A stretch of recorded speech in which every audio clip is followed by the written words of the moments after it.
بسم اللہ الرحمن الرحیم الحمد للہ وکفا وسلام علی عبادہ الذین اصطفى اما بعد اعوذ باللہ من الشیطان الرجیم بسم اللہ الرحمن الرحیم وذکر فإن الذکرى تنفع المؤمنین سبحان ربک رب العزة عما یصفون وسلام علی المرسلین والحمد للہ رب العالمین اللهم صل على سيدنا محمد وعلى آل سيدنا محمد وبارك وسلم اللهم صل على سيدنا محمد وعلى آل سيدنا محمد وبارك وسلم اللهم صل على سيدنا محمد وعلى آل سيدنا محمد وبارك وسلم۔ رمضان مبارک کی ماہ رمضان مبارک کی 12 تاریخ ہے، سن 1441 ہجری ہے، مئی مہینے کی 6 تاریخ ہے اور سن 2020 عیسوی ہے۔ پورے ملک میں لاک ڈاؤن کا زمانہ ہے اور کرونا وائرس کی وبا ہے۔ اللہ تعالیٰ سے دعا ہے اللہ تعالیٰ اس وبا سے انسانوں کی حفاظت فرمائے اور انسانوں کو اس بیماری کے ذریعے سے اپنی طاقت اور اپنی معرفت کا ذریعہ بنا کر اللہ پاک قبول فرمائے۔ اللہ تعالیٰ نے جو ہمیں اپنے فضل سے کرم سے جو دین اسلام دیا ہے، اس دین اسلام کی تعلیمات کو اگر تقسیم کرے تو 5 شعبے بنتے ہیں: عقائد، عبادات، معاملات، معاشرت اور اخلاق۔ ان شعبوں میں جس درجے کی کمی آئے گی اسی اعتبار سے دین میں ایمان میں کمی آئے گی۔ کئی مرتبہ اگر عقائد لچر ہیں تو آدمی بجائے مومن ہونے کی کافر ہو جائے گا، اور اگر بہت سے شعبے ایسے ہیں کہ اس میں کمی آئے گی تو اسی اعتبار سے اس کے ایمان کے نور میں کمی آئے گی۔ تو اللہ کے محبوب صلی اللہ علیہ وسلم نے جہاں ہمیں اللہ کے سامنے جھکنے کا طریقہ بتلایا کہ ہم کس طرح سے عبادت کریں، کس طرح سے اپنے روٹھے رب کو منائیں، کس طرح اس کو راضی کریں، اس کے جو احکام ہیں اس پر ہم کس طرح عمل کریں، وہیں اللہ کے محبوب صلی اللہ علیہ وسلم نے ہمیں آپس میں رہنے کا سلیقہ بھی سکھایا، جس کو آداب معاشرت کہتے ہیں۔ یہ جس انداز پر رہنے پر آدمی حسن معاشرت کہلاتا ہے کہ آدمی اگر اس طرح سے زندگی گزارے تو اس کو حسن معاشرت کہیں گے۔ کیا مطلب معاشرت کا؟ یعنی آپس کا بہیو، آپس کا رہن سہن کا طریقہ ایسا ہو کہ ہماری ذات سے کسی کو تکلیف نہ پہنچے اور کسی سے ہمیں تکلیف نہ اٹھانی پڑے۔ تو یہ جو آپس کا رہن سہن ہے، آپس کا برتاؤ ہے، آپس کا لین دین ہے، آپس میں ایک دوسرے سے ملاقات کرنا ہے، جی، پڑوسی کو پڑوس کے ساتھ میں رہنا ہے، ہم سفر کو ہم سفر کے ساتھ سفر کرنا ہے، یہ جو آپس کے بہیو ہے، معاملات ہیں، اس کو حسن معاشرت کہتے ہیں، اس کو معاشرت کہتے ہیں۔ اور اس کو اگر اچھے انداز سے ہم گزارے تو اس کو حسن معاشرت کہتے ہیں۔ آج کی مجلس میں اسی عنوان پر کچھ بات کرنی ہے، سنیں اور دل کے کانوں سے سنیں۔ ایک مرتبہ اللہ کے محبوب صلی اللہ علیہ وسلم کو خبر ملی کہ قبیلہ بنو عمرو بن عوف کے درمیان آپس میں جھگڑا ہو گیا ہے۔ تو آپ نبی کریم صلی اللہ علیہ وسلم اپنے چند صحابہ کرام کو لے کر اس قبیلے میں پہنچے اور وہاں جا کر ان کو صلح صفائی کرائی، ان کو سمجھایا۔ اور وہاں کچھ معاملہ اس میں، چونکہ جب اس طرح کا معاملہ ہوتا ہے تو لوگوں کی دونوں طرف کی باتیں سننی ہوتی ہیں، تو کچھ تاخیر ہو گئی۔ ادھر نماز کا وقت ہو چکا اور اللہ کے محبوب صلی اللہ علیہ وسلم مسجد نبوی میں خود ہی امامت فرماتے تھے، تو یہاں کچھ لوگ انتظار کر رہے ہیں نماز میں، وہاں تاخیر ہو رہی ہے۔ اللہ کی شان حضرت بلال حبشی رضی اللہ عنہ حضرت ابوبکر صدیق رضی اللہ عنہ کے پاس پہنچے اور عرض کیا کہ اللہ کے محبوب صلی اللہ علیہ وسلم کو تو آنے میں تاخیر ہو رہی ہے اور یہاں لوگ انتظار کر رہے ہیں، تو آپ ہی نماز پڑھا دیجئے۔ کہا کہ جیسی آپ کی مرضی۔ چنانچہ نماز کھڑی ہو گئی، حضرت ابوبکر صدیق رضی اللہ عنہ مصلی پہ کھڑے ہوئے اور اللہ اکبر کہہ کے نیت باندھی۔ بس ابھی اللہ اکبر کہہ کے نیت ہی باندھی تھی کہ ادھر اللہ کے محبوب صلی اللہ علیہ وسلم تشریف لے آئے اور اپنی جگہ پر آپ صلی اللہ علیہ وسلم نے اقتداء کی نیت باندھ لی۔ اب آپ جو قریب میں تھے صحابہ کرام، ان کا احساس ہو گیا، آپ صلی اللہ علیہ وسلم تشریف لے آئے، اور حضرت ابوبکر صدیق رضی اللہ عنہ کا حال یہ تھا کہ وہ ان پہ محویت غالب تھی، جب نماز پڑھاتے تھے اللہ کی یاد میں ڈوب جاتے تھے۔ اب سب کی چونکہ نیت بندی بھی ہے تو کوئی آواز تو کر نہیں سکتا، بول تو سکتا نہیں، تو سب نے تالی بجانی شروع کی، یعنی مخاطب کرنا، یعنی متوجہ کرنا شروع کیا، آواز کی ہاتھ پہ ہاتھ مار کر۔ اب ان کو کچھ دھیان نہ ہوا. ادھر لوگ اصرار کرتے رہے کہ حضرت ابوبکر صدیق رضی اللہ عنہ کو یہ پتہ ہو جانا چاہیے کہ آپ صلی اللہ علیہ وسلم تشریف لے آئے، لہٰذا آپ صلی اللہ علیہ وسلم کی موجودگی میں ان کی کیا ہمت کہ وہ نماز پڑھائیں تو آپ صلی اللہ علیہ وسلم ہی پڑھائیں گے. اور ان کو بھی پتا تھا کہ حضرت ابوبکر صدیق رضی اللہ عنہ آپ صلی اللہ علیہ وسلم موجود ہوتے تو ہرگز آگے نہ بڑھتے. اب اللہ کی شان یہ کہ یہ ذرا عمل تھا تھوڑا طویل ہو گیا، طول ہو پکڑ گیا. یہ تالی بجاتے رہے، ان کو آواز نہیں آئی. جب کافی دیر ہوئی تو اللہ پاک نے ان کو تنبہ فرمایا کہ یہاں کچھ پیچھے کچھ مسٹیک ہو رہی ہے، یعنی مجھ سے کچھ غلطی ہو رہی ہے، اسی لیے لوگ مجھے متوجہ کرنا چاہ رہے ہیں. تب انہوں نے اپنی آنکھ کی کنکیوں سے تھوڑی سی نظر دوڑائی تو انہیں محسوس ہو گیا کہ ہاں آپ صلی اللہ علیہ وسلم تو صف میں کھڑے ہیں. اب انہوں نے پیچھے آنا شروع کیا.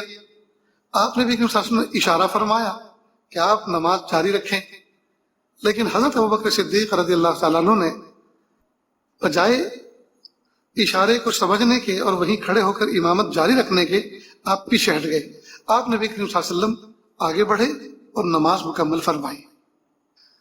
جب نماز پوری ہو گئی، اب یہ واقعات جو آج ہم سن رہے ہیں اور ہمیں مل رہے ہیں احادیث مبارکہ کی کتابوں میں، اگر یہ صحابہ کرام نہ ہوتے تو واقعی ہم تک دین نہ پہنچتا.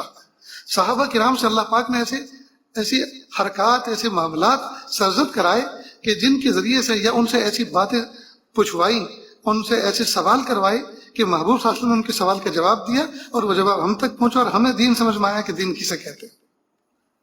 اللہ اکبر کر دیا. اللہ کے محبوب صلی اللہ علیہ وسلم لوگوں کی تو متوجہ ہوئے اور کہا کہ بھائی یہ کیا طریقہ ہے کہ تم اتنا شور کر رہے تھے نماز میں، یہ تالیاں بجا رہے تھے، یہ طریقہ تو غیر شائستہ ہے، یہ تو ٹھیک نہیں ہے. ہاں اگر عورت پیچھے نماز میں کھڑی ہو تو عورتوں کو یہ زیب دیتا ہے کہ وہ امام کو متوجہ کرنے کے لیے ہاتھ پہ ہاتھ مار کے، کیونکہ ان کی آواز پردہ ہے تو وہ متنبہ کر دیں کہ ان سے کوئی غلطی ہو رہی ہے، تو وہ تو امام خود محسوس کر لے گا کہ اس سے کوئی غلطی ہوئی ہے. مثلا بیٹھنے کی جگہ اٹھنا تھا، اٹھنے کی جگہ بیٹھ گئے. تو گویا اللہ تعالیٰ نے، اللہ کے محبوب صلی اللہ علیہ وسلم نے صحابہ کرام کو ادب سکھایا، سلیقہ سکھایا کہ یہ چیز ٹھیک نہیں ہے اس طرح سے تالی بجانا. تو پھر کیا طریقہ ہے مردوں کو چاہیے کہ وہ کہیں سبحان اللہ، تعجب، کہ سبحان اللہ کو ذکر کریں، تعجب. تو جیسے آواز کریں گے سبحان اللہ تو امام کو احساس ہوگا کہ مجھ سے کچھ مسٹیک ہو رہی ہے، غلطی ہو رہی ہے.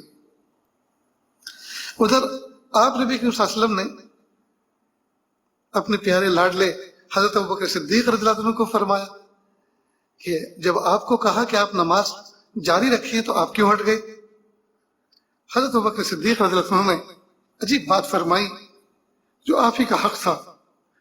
فرمایا میرے محبوب، آپ پیچھے کھڑے ہوں تو ابو قحافہ کے بیٹے کو یہ حق نہیں پہنچتا. یہ ابو قحافہ کے بیٹے میں اتنی ہمت اور جرت نہیں ہے کہ وہ آپ کے آگے کھڑا رہے اور نماز جاری رکھے.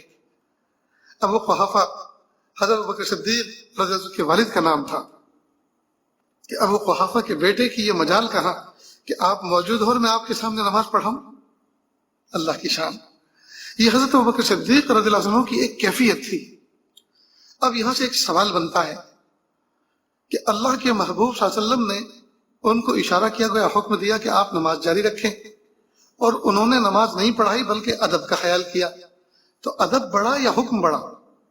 اور ایک محاورہ، ایک جملہ مشہور آپ نے سنا ہوگا، الامر فوق الادب، امر جو ہے وہ ادب کے اوپر ہے. تو بات تو یہی ہے کہ ادب جو ہے وہ امر جو ہے وہ ادب کے اوپر ہے. بڑا جب چھوٹے کو کوئی کام کا کہے تو اس کو چاہیے کہ وہ اس کو فالو کرے، اس پر عمل کرے.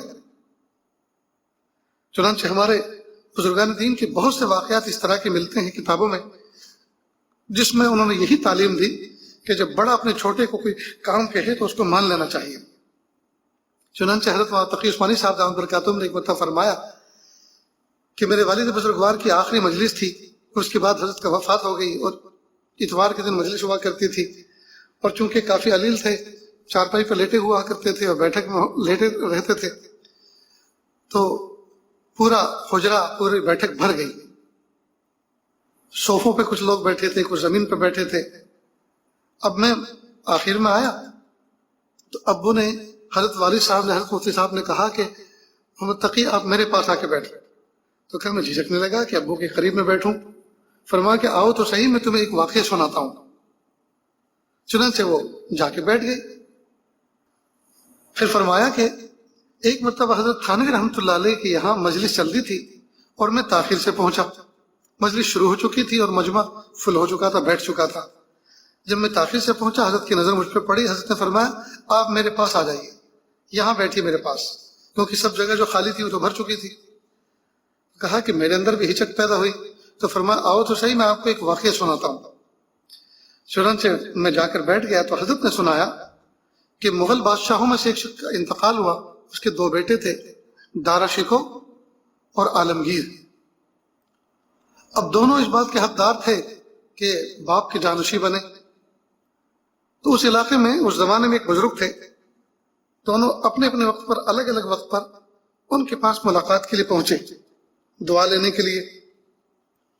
تو پہلے دارا شکو پہنچا تو حضرت جو بزرگ تھے، اس پرانے زمانے میں چارپائیاں وغیرہ تو ہوتی نہیں تھی، عام طور پر لکڑی کے تخت ہوتے تھے، تخت پر بیٹھے ہوئے تھے۔ وہ آ کے ادب سے نیچے بیٹھ گیا دارا شکو۔ حضرت نے فرمایا آپ میرے پاس بیٹھے اوپر؟ کہ نہیں حضرت، بس آپ کو زیب دیتا ہے اور مجھے یہ زیب دیتا ہے، میں یہیں بیٹھوں۔ حضرت نے کچھ نصیحت کی اور دعا دی اور چلا گیا۔ اس کے بعد عالمگیر آئے، وہ آ کر نیچے بیٹھ گئے۔ حضرت نے فرمایا کہ آپ میرے پاس اوپر بیٹھے نا، تو وہ فوراً ادب میں اٹھے، محبت میں، اور قریب بیٹھ گئے۔ اس کے بعد حضرت نے کچھ نصیحت فرمائی اور دعا دے کے رخصت کر دیا۔ جب یہ چلے گئے تو بزرگ نے فرمایا کہ ان دونوں نے اپنا فیصلہ تو خود کر لیا۔ اس دارا شکو کہ میں نے تخت دیا تھا، اس نے انکار کیا، اور اس اللہ کے بندے کو میں نے تخت پیش کیا، اس نے قبول کیا۔ تو انہوں نے تو اپنا فیصلہ قسمت کا خود کر لیا۔ بہرحال تو یہ واقعہ حضرت تھانوی رحمۃ اللہ علیہ نے حضرت مفتی اعظم مفتی شفیع صاحب رحمۃ اللہ علیہ کو سنایا، اور حضرت مفتی صاحب نے اپنے بیٹے حضرت مولانا تقی عثمانی کو سنایا۔ اور واقعی یہاں بھی درجہ ایسا ہی ہے کہ جس کو جتنا زیادہ قرب ملا اس کو اللہ کا بھی اتنا ہی قرب ملا، اور اللہ پاک نے اپنے قرب والوں کو جو ذمہ کام لگا رکھے تھے انہوں نے وہی کام کیے۔ چنانچہ آج بھی ہم دیکھ رہے ہیں کہ حضرت مولانا تقی عثمانی صاحب دعوت برکاتہم، اللہ تعالیٰ ان سے کتنا کام لے رہے ہیں۔ اللہ تعالیٰ ان کی عمر برکت عطا فرمائے، صحت سلامتی کے ساتھ رکھے، اللہ ان کے فیض کو عام تام فرمائے۔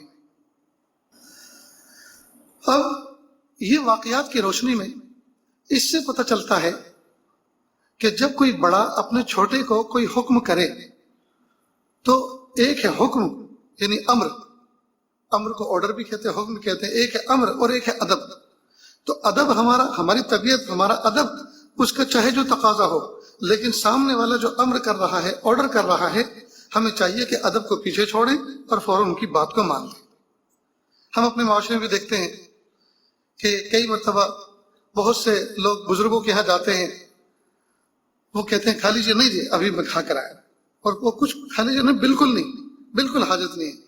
ارے اللہ کے بندے، وہ آدمی پیش کر رہا ہے، وہ یوں تو نہیں کہہ رہا کہ آپ اس کو پیٹ سے باندھ لو، پورا کا پورا انڈیل جاؤ، پورا کا پورا بھر لو اپنے پیٹ میں۔ اگر آپ جو ہے ایک لقمہ بھی اٹھا لیتے ہیں، ایک چھوٹا سا پیس اٹھا لیتے ہیں، تو اس کی تعمیل حکم ہو گئی، اس نے جو حکم کیا اس پر آپ نے عمل کر لیا۔ کہا حضرت آپ نے حکم فرمایا، کھا لیا، ورنہ حقیقت میں یہ ہے کہ بالکل گنجائش نہیں ہے، اللہ آپ کو جائے، وہ بھی خوش، یہ بھی خوش۔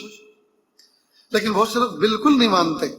تو اس میں کیا ہوتا ہے کہ جب وہ کہہ رہے ہیں کہ آپ یہ کر لو اور ہم اپنے ادب کے چکر میں آ کے اس کام کو نہیں کرتے، تو ان کی نیچے پڑتی ہے، ان کی بات نیچے گرتی ہے۔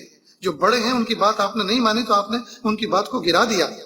تو یہ کیا ادب ہوا کہ آپ نے اپنے ادب کو اونچا رکھا اور ان کی بات کو گرا دیا؟ اور ان کی بات کو اونچا رکھنا، ان کی بات کو پانی دینا، یہ زیادہ بہتر تھا اپنی بات کو اونچا رکھنے کے مقابلے میں۔ حضرت پیر غلام ابن نقشبندی رحمۃ اللہ علیہ ایک بزرگ گزرے ہیں نقشبندی سلسلے کے، ہمارے دادا شیخ ہوتے ہیں۔ وہ کراچی کے اندر ایک میمن تھے، وہ حضرت کی دعوت کرتے تھے بڑی محبت کے ساتھ، اور حضرت کے آنے سے 1-2 دن پہلے سے کھانے پکانے کی تیاری کرتے تھے۔ ویسے بھی اللہ پاک نے میمن قوم کو بڑی خوبیوں سے نوازا ہے۔ ایک تو یہ کہ یہ اچھا کھاتے ہیں، اور کھاتے بھی اچھا ہے اور کسی کو کھلاتے بھی اچھا ہے۔ دوسری خوبی ان کے یہاں یہ ہے کہ یہ لوگ بھیک نہیں مانگتے۔ اپنی قوم کا کوئی فرد اگر غریب ہو جائے، حالات میں آ جائے، تو یہ سب مل کے سہارا دیتے ہیں، اٹھا دیتے ہیں اس کو، اور تجارت کرنا پسند کرتے ہیں۔ تیسری خوبی یہ ہے کہ ان کا اچھے راستے میں خرچ کرتا ہے، اور اس قوم کا برے راستے میں خرچ کرتا ہے۔ خرچ ضرور کرتا ہے، اچھا آدمی ہوگا تو دین کے راستے میں خوب لٹائے گا، اور اس قوم کا اگر کوئی برا فرد ہوگا تو فلم میں ہیرو ہیروئن پہ خوب لٹائے گا، یہ برے راستے میں خوب لٹائے گا، لیکن خرچ کرنے کا مادہ ہے۔ قابل مبارکباد ہیں وہ افراد جو اللہ والوں سے جڑ کر جنہوں نے اپنی زندگی کا رخ بدل دیا ہے۔ بہرحال اس قوم کی کچھ خوبیاں ہیں۔ تو حضرت ایک میمن کے یہاں مہمان بنتے تھے تو وہ کئی دن پہلے سے کھانے پکوانے تیار شروع کرتا تھا۔ اللہ کی شان، جب حضرت آتے تو پورا دسترخوان بھرا ہوتا، حضرت سے کہتے حضرت یہ بھی کھائیے، کہتے اچھا، تو حضرت اس کو بھی چکھ لیتے، پھر کہتے یہ کیا ہے کہ حضرت یہ تو بہت مزیدار چیز ہے، کہ اچھا، پھر وہ دیتے، وہ بھی کھا لیتے۔ غرض یہ کہ جتنے بھی کھانے ہوتے حضرت ضرور کچھ نہ کچھ اس میں سے چکھتے۔ پھر حضرت نے ایک عجیب و غریب ایک مرتبہ اپنے متعلقین مریدین میں ایک بات فرمائی کہ دیکھو، کسی مسلمان کا دل رکھنا بہت بڑی بات ہے۔ جب کوئی میزبان آپ کے سامنے کھانے کی کچھ چیزیں پیش کرے تو جتنی بھی چیزیں ہیں آپ ہر ایک میں سے کچھ نہ کچھ ضرور چکھیں، اس لیے کہ گھر کے افراد بعد میں مرد حضرات سے پوچھتی ہیں، خاص طور سے عورتیں، کہ یہ جو ہم نے ڈش بنائی تھی اس کو حضرت نے کھایا کہ نہیں کھایا، یہ مہمان نے اس کو چکھا کہ نہیں چکھا۔ تو اگر وہ یوں کہتے کہ ہاں اس کو بھی چکھا تو ان کا دل خوش ہو جاتا ہے، اور اگر وہ یوں کہے کہ نہیں مہمان نے اس کو نہیں کھایا، بہت کہا لیکن منع کیا، تو فوراً ان کے دل پر ایک ٹھیس پہنچتی ہے کہ کاش کہ وہ اس کو کھاتے تو چکھتے ہی رہ جاتے، انگلیاں چاٹتے رہ جاتے، ہم نے اتنی محبت سے اتنی لذیذ ڈش یہ تیار کی تھی۔ تو حضرت فرماتے تھے کہ دیکھو میرا میمن میزبان اتنے سارے کھانے میرے سامنے رکھتا تھا، اور گھر والے سارے انتظار میں رہتے تھے کہ حضرت سب کھاتے ہیں کہ نہیں، اور اس کے بعد وہ شخص ڈپ فریزر میں اور دوسرے فریزر میں ان کو ڈھک داب کے اچھی طرح سے محفوظ کر کے رکھ دیتا تاکہ پھر ہفتوں اس کو استعمال کیا جائے۔ تو حضرت نے فرمایا کہ جب بھی کوئی آدمی ہمارے سامنے اس طرح سے کوئی چیز پیش کرے اور کسی چیز کا حکم دے اور وہ بڑا ہے تو ہمیں اس کو مان لینا چاہیے۔ کئی مرتبہ میزبانوں کے اندر سفید ریش ہوتا ہے، اور وہ مثلاً سویٹ ڈش آپ ہاتھ میں لے کر کہہ رہے تھوڑا سا لے لیجئے، اور آپ کہنے نہیں بالکل نہیں چاہیے، بالکل پیٹ بھرا ہے، تو ظاہر ہے کہ اب وہ سفید داڑھی والا آدمی سب کے پاس جا رہا ہے، سب منع کر رہے ہیں، اب وہ جھکا ہوا ہے آپ کے سامنے۔ جس سفید داڑھی سے جی اللہ شرماتے ہیں، لیکن بندوں کا حال یہ ہے کہ وہ اتنے ڈھیٹ ہیں کہ ان کو شرم نہیں آتی۔ کاش کہ کہیں ہاں ابا، ہاں چچا، ہاں دادا، نانا، جو بھی کہ اتاریے، لیکن تھوڑا سا اتاریے کہ دیکھو آپ کا دل رکھنے کے لیے آپ کی محبت میں لے رہے ہیں، ورنہ حقیقت میں گنجائش بالکل نہیں، تو ان کا دل خوش ہو جائے۔ تو یہ ادب کا تقاضا ہے۔ تو ادب یہ ہے کہ جب کوئی آدمی کوئی بڑا آدمی ہمیں کسی چیز کا حکم دے تو ہم اس کو مان لیں۔ تو حکم کا ماننا یہ اعلیٰ درجے کا ادب ہے، نہ یہ کہ ہم جو ہے اپنے ادب جس کو لے کر چل رہے ہیں ہم اس کو فالو کریں، تو اس وقت اپنے ادب کو پیچھے رکھیں اور اس کا حکم، اس کا امر مانیں۔ چنانچہ ایک مرتبہ حضرت علی رضی اللہ تعالیٰ عنہ جب عمرے پر آئے تھے اور صلح حدیبیہ کا موقع تھا اور عمرہ ہو نہیں سکا تھا، اور مکہ مکرمہ کے کفار نے محبوب صلی اللہ علیہ وسلم کے ساتھ نمائندگی کر کے افراد کو بھیج کر ایک صلح نامہ تیار کروایا تھا، اس کو حضرت علی رضی اللہ عنہ لکھنے والے تھے۔ تو جب آغاز کیا صلح نامے کا لکھنے کا آغاز کیا تو حضرت علی رضی اللہ عنہ نے اس پر لکھا بسم اللہ الرحمن الرحیم۔ تو فوراً نمائندے نے کہا کہ یہ کیا حرکت ہے، یہ طریقہ جو ٹھیک نہیں ہے، ہم تو باسمی کا اللہم لکھتے ہیں۔ اللہ کے محبوب صلی اللہ علیہ وسلم نے حضرت علی رضی اللہ عنہ سے فرمایا کہ بھائی آپ باسمی کا اللہم لکھ دیں، کیا حرج ہے، بات تو ایک ہی ہوتی ہے۔ چنانچہ باسمی کا اللہم لکھا گیا۔ اب پھر انہوں نے آگے لکھا کہ یہ معاہدہ ہے محمد الرسول اللہ صلی اللہ علیہ وسلم کے اور مکہ کے عمائدین کے درمیان۔ تو جب انہوں نے محمد رسول اللہ لکھا تو وہ جو نمائندہ تھا پھر اس نے ٹانگ اڑائی اور کہا یہ کیا، اسی پہ تو جھگڑا ہے، اگر ہم آپ کو رسول اللہ مان لیتے تو پھر جھگڑا ہی کوئی نہیں تھا، اس صلح نامے کے بھی لکھنے کی کوئی ضرورت نہیں تھی، اور پھر آپ یہاں تھوڑی بیٹھے ہوتے، اسی پہ تو جھگڑا ہے، اس کو مٹائیے رسول اللہ کو، ہم نہیں مانتے تمہیں رسول اللہ۔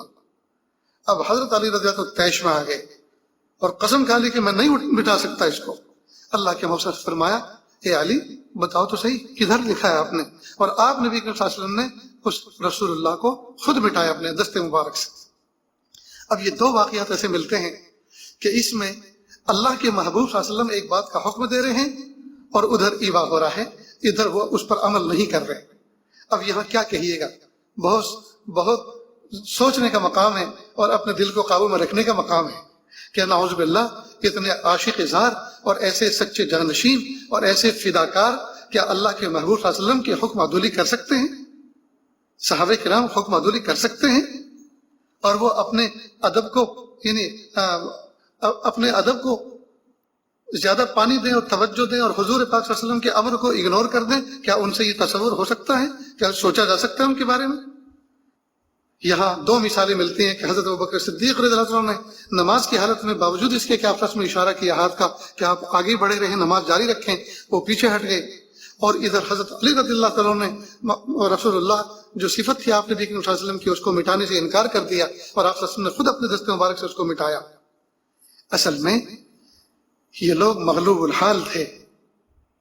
ان لوگوں کی یہ بس کی بات ہی نہیں تھی کہ اس موقع پر اللہ کے محبوب صلی اللہ علیہ وسلم جس چیز کا حکم دے رہے ہیں اس پر عمل کر سکتے. وہ مغلوب الحال تھا. حضرت ابوبکر صدیق رضی اللہ عنہ کا اس سے بے ادبی کا واقعہ نہیں پتہ چل رہا، اس سے جو ہے بے ادبی معلوم نہیں ہو رہی، بلکہ ان کی باطن کی کیفیت کا پتہ چل رہا ہے کہ وہ اللہ کے محبوب صلی اللہ علیہ وسلم کے سامنے بالکل بے بس تھے. ان کی ہمت ہی نہیں ہو سکتی تھی کہ محبوب صلی اللہ علیہ وسلم موجود ہوں اور وہ ان کے سامنے آگے کھڑے رہے. وہ مغلوب الحال تھے. اس سے ان کی باطن کا پتہ چلتا ہے کہ اللہ کے محبوب صلی اللہ علیہ وسلم کا دل میں ان کا کتنا ادب تھا. تو اس وقت اس حکم کو نہ ماننا یہ غائب درجے کا ادب تھا ان کا، جس میں وہ مغلوب الحال تھا. ادھر حضرت علی رضی اللہ تعالیٰ عنہ، ان کا بھی رسول اللہ کو جو محبوب صلی اللہ علیہ وسلم کی صفت تھی اس کو نہ مٹانا یہ بھی مغلوب الحال ہونے کی وجہ سے تھا کہ ان کی جس قلم سے انہوں نے محمد صلی اللہ علیہ وسلم کو رسول اللہ لکھا ہے بھلا اس کو اپنے ہاتھوں سے کیسے مٹا سکتے ہیں. گویا ان کو ایسا لگ رہا تھا کہ کتنی بڑی جرت کی بات ہے، کتنی بڑی بے ادبی ہو رہی ہے مجھ سے.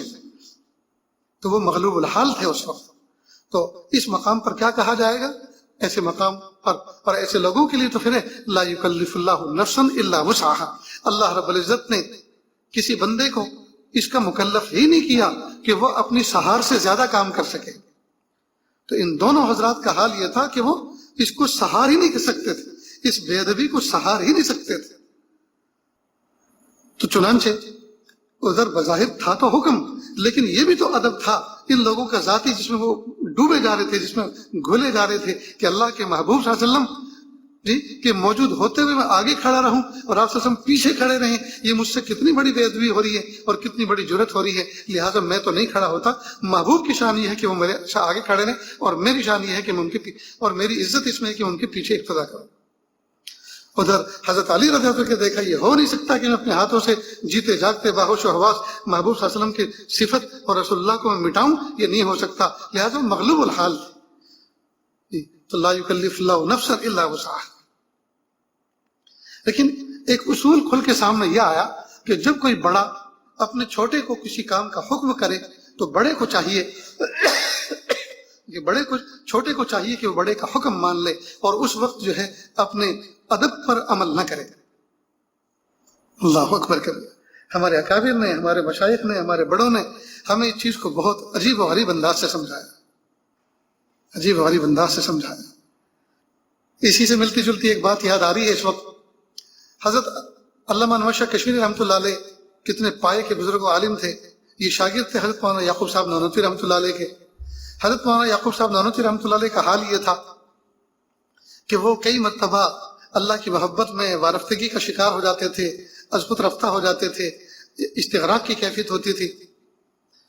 تو ایک مرتبہ ایسی کیفیت تھی، درس میں بیٹھے تھے، کسی طالب نے سوال کر لیا کہ حضرت اس کا جواب کیا ہے؟ تو حضرت نے فرمایا بھائی مجھے کیا پتا اس کا کیا جواب ہے، ٹھہرو میں انور سے پوچھ کر آتا ہوں، انور سے پوچھ کر آتا ہوں، وہ بتائے گا. اب انور کون ہے؟ شاگرد. اور کہنے والے کون؟ استاذ. تو کہ ٹھہرو میں ابھی ان کے پاس جا کے آتا ہوں، ابھی پوچھ کے بتاتا ہوں. اب چنانچہ حضرت مولانا انور شاہ کشمیری رحمۃ اللہ علیہ اپنی جگہ پہ درس دے رہے ہیں، دیکھا کہ استاد محترم آ رہے ہیں، فوراً مسند چھوڑ کے کھڑے ہو جاتے ہیں، حضرت کا استقبال کرتے ہیں، سلام مسافہ کرتے ہیں اور اپنی مسند پہ بٹھاتے ہیں اور سامنے مسند کے ایک باادب شاگرد کی طرح بیٹھتے ہیں. اور حضرت استاد کہتے ہیں ارے انور، طلبہ نے مجھ سے یہی پوچھ لیا کہ اس کا مطلب کیا ہے، اب میں کیا بتاؤں، مجھے تو کچھ سمجھ میں نہیں آ رہا، تو بتا. تو حضرت تھوڑا سا غور کرتے اور غور کرنے کے بعد یہ نہیں کہتے حضرت اس کا مطلب یہ ہے، اس کا مطلب یہ ہے. اگر یوں کہتے اس کا مطلب یہ ہے تو اس کا مطلب یہ ہوتا کہ استاد کو کچھ پتہ نہیں اور شاگرد کتنا علم والا ہے کہ شاگرد کو پتہ ہے، استاد کی فہمائش کر رہا ہے، استاد کو سمجھا رہا ہے. تو کیا فرماتے؟ حضرت اس کا مطلب وہی تو ہے جو آپ نے ہمیں سمجھا رکھا ہے. اللہ اکبر کبیرہ. حضرت اس کا مطلب وہی تو ہے جو آپ نے ہمیں سمجھا رکھا ہے، اور پھر جو سمجھا رکھا ہے وہ بتاتے آگے. تو حضرت کتاب لے کر آتے اور اپنے شاگردوں سے کہتے کہ دیکھو میں نے انور کو جو بات سمجھائی ہے وہ اس نے مجھے یاد دلائی. میں نے انور کو جو پڑھایا تھا، سمجھایا تھا، اس نے کہا کہ آپ نے ہمیں یہ سمجھایا، تم بھی سمجھو، تم بھی سمجھ لو. اللہ اکبر کبیرہ.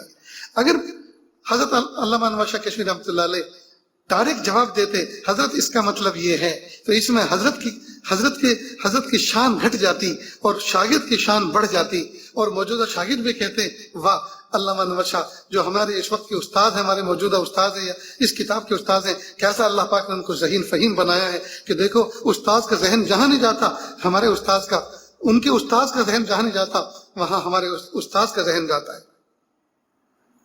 یہ تھے ہمارے اکابر مشائخ. انہوں نے اللہ کے محبوب صلی اللہ علیہ وسلم کی احادیث مبارکہ کی روشنی میں اپنی تربیت پائی تھی، اور ان کے بڑوں نے ان کی تربیت کی تھی. انہوں نے پھر اپنے شاگردوں کو تربیت کا سلیقہ پہنچایا، جو طریقہ ہم تک پہنچائے. ہمیں چاہیے کہ ہم باادب بنیں. تو جب بھی کوئی بڑا آدمی، جو خاندان کا بڑا آدمی، محفل کا بڑا آدمی، مجلس کا بڑا آدمی اپنے سے چھوٹے کو کسی کام کا حکم دے تو فوراً اس کو محبتوں کے ساتھ نظر جھکا کے اس کی تعمیل کر لینی چاہیے. یہی اس وقت کا ادب ہے. یہ نہیں ہے کہ ہم نے جو اپنے ذہن میں ادب سما کے رکھا ہوا ہے ہم اس کی خلاف ورزی کریں، سامنے والے کے امر کی خلاف ورزی کریں. تو الامر فوق الادب، حکم جو ہے، امر جو ہے، آرڈر جو ہے بڑے آدمی کا وہ چھوٹے آدمی کے ادب کے اوپر ہے. ادب اس وقت چھوڑ دیں اور بڑا جو کہے اسی پر عمل کرے. اللہ تعالیٰ سے دعا ہے اللہ تعالیٰ کہنے سننے سے زیادہ عمل کی توفیق عطا فرمائے اور ہماری معاشرت کو اللہ پاک بہت اچھا بنا دے. وآخر دعوانا ان الحمد للہ رب العالمین. دعا کر لیجیے. بسم اللہ الرحمن الرحیم. اللہم صلی علی سیدنا محمد وعلی آل سیدنا محمد مبارک وسلم. لا احصی ثناء علیک انت کما اثنیت علی نفسک رب اغفر وارحم وانت خیر الراحمین. حسبی اللہ لا الہ الا ہو علیہ توکلت وهو رب العرش العظیم. الحمد للہ رب العالمین الرحمن الرحیم مالک یوم الدین. ایاک نعبد و ایاک نستعین. ایاک نعبد و ایاک نستعین. ایاک نعبد و ایاک نستعین. اهدنا الصراط المستقیم صراط الذین انعمت علیہم غیر المغضوب علیہم ولا الضالین. آمین یا رب العالمین. آمین یا رب العالمین. پیارے رب، ہم ظاہر میں آپ کے بندے اور بندیاں ہیں، حقیقت میں نہایت گندے ہیں. اللہ ہمارے دلوں کی گندگی کو دور فرما، ہمیں اپنی بندگی کا سلیقہ عطا فرما، شرمندگی والے کاموں سے ہماری حفاظت فرما، برے دن سے، بری بات سے، بری رات سے، برے انجام سے ہماری حفاظت فرما، سوء خاتمہ سے ہماری حفاظت فرما. اللہ جی، رمضان مبارک کا ایک عشرہ مکمل گزر چکا، دوسرے عشرے کے بھی 2 دن ہو گئے. یہ مغفرت کا عشرہ ہے. اگر ہم آپ سے اس میں بھی مغفرت نہ کرا سکے اور آپ نے ہماری مغفرت نہ فرمائی، ہم کتنے بڑے محروم ہوں گے، ہم کتنے بڑے بدبخت ہوں گے، کتنے بڑے بد نصیب ہوں گے. میرے پیارے رب، ہمیں معاف کر دیجیے، پوری امت کو معاف کر دیجیے، ہمیں معاف کر دیجیے، ہماری نسلوں کو معاف کر دیجیے، ہمارے اگلے پچھلوں کو معاف کر دیجیے، ہمارے شاگردوں کو معاف کر دیجیے. اللہ ہمارے بڑے چھوٹوں کو معاف کر دیجیے، ہماری نسلوں کو معاف کر دیجیے. میرے پیارے رب، پوری امت کو معاف کر دیجیے، پوری امت کو معاف کر دیجیے، پوری امت کو معاف کر دیجیے. امت نہ پہ تولے جانے کے قابل نہیں. اللہ جی، امت نہ پہ تولے جانے کے قابل نہیں. اللہ جی، ہم سے تو دھوپ کی گرمی بھی برداشت نہیں ہوتی، ہمیں تو موسم کی شدت بھی برداشت نہیں ہوتی، ہمیں تو پیاس کی شدت بھی برداشت نہیں ہوتی، ہمیں تو بھوک کی شدت بھی برداشت نہیں ہوتی.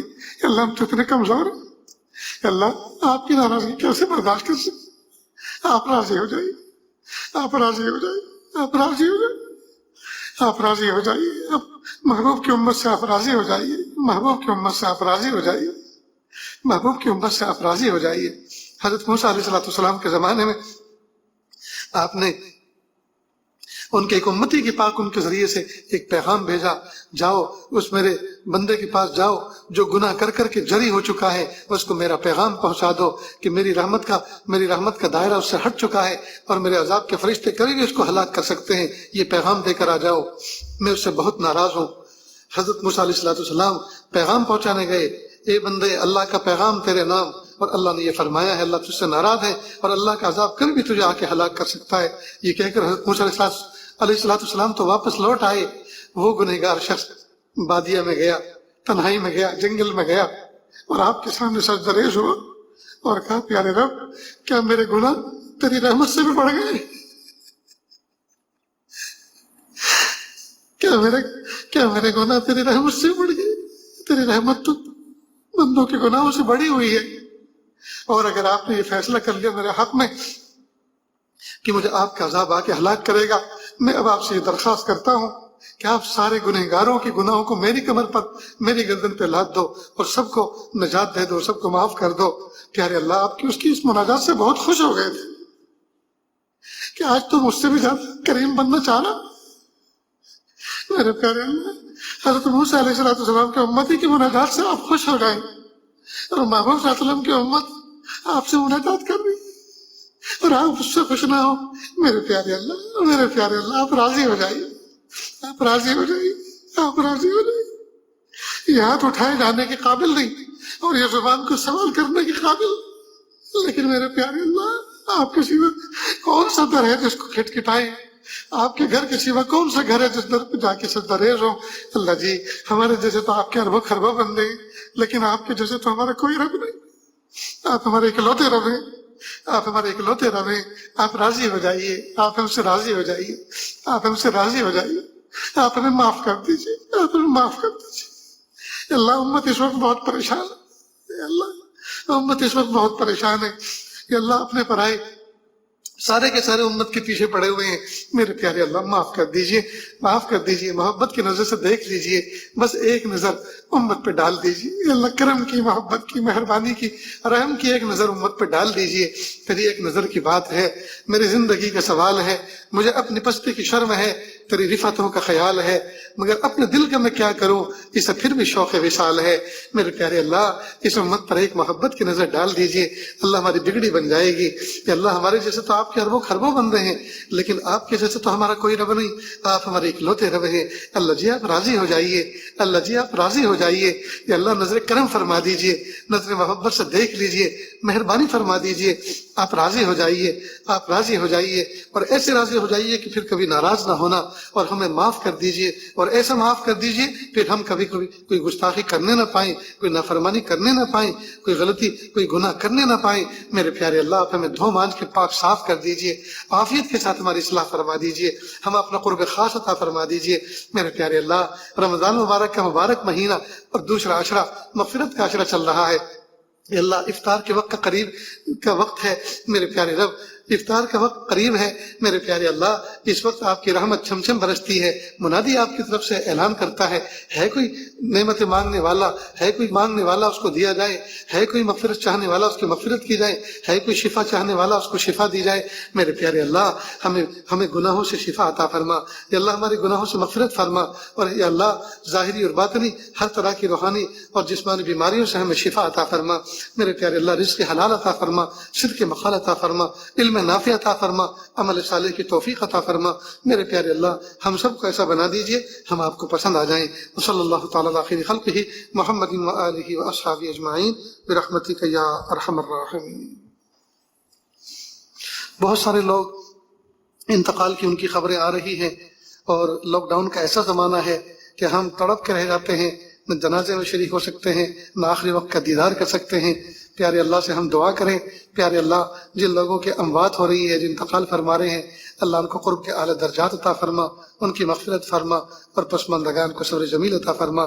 اس بستی کے اندر بھی ایک نوجوان بچہ جو کافی دن سے بیمار تھا، معذور ہو گیا تھا، اور آج اللہ کی رحمت پہ پہنچ گیا اور دکھوں بھری دنیا کو خیر آباد کہہ کے سکھ بھری جنت کی طرف چلا گیا۔ اللہ تعالیٰ گھر والوں کو صبر جمیل عطا فرمائے۔ اسی طرح احمد آباد کے اندر ہمارے ایک ملنے والے ہیں، ان کے والد صاحب فوت ہو گئے، انتقال کر گئے، اللہ تعالیٰ ان کے ان کو ان کی مغفرت فرمائے، ان کے درجات بلند فرمائے اور پسماندگان کو صبر جمیل عطا فرمائے. جزاک اللہ.